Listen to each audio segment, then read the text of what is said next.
ang pinapabalahan ni Catherine Bernardo ngayon guys na araw na ito.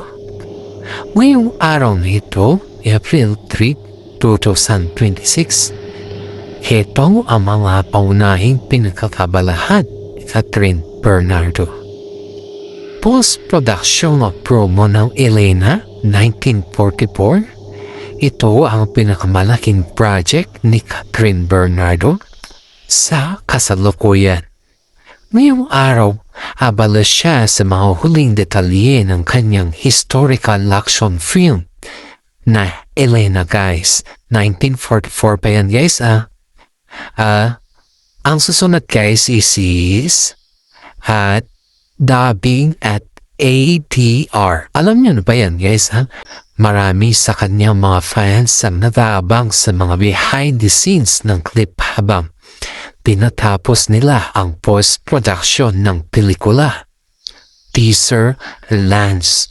Usap-usapan sa social media ang inaasang paglabas ng social full trailer ng buwan ngayon guys. Ngayon to hahabangan natin.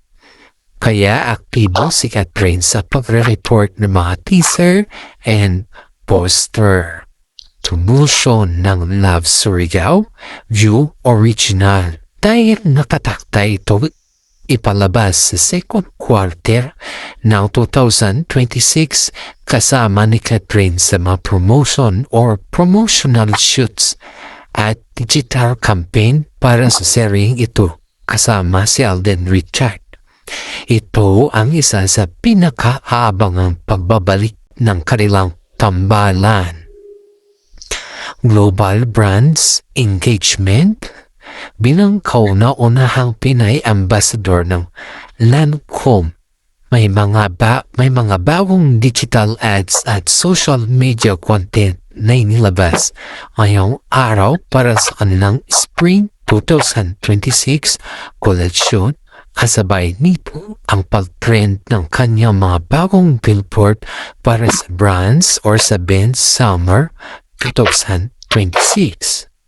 Pag-asikaso sa Katniel at personal na oras matapos ang kanyang bagong 30th birthday celebration no March 26, ngayong araw ay balik trabaho na rin siya sa pag-supervise ng kanyang business na Katniel na patuloy na nag-expand ng mga branches.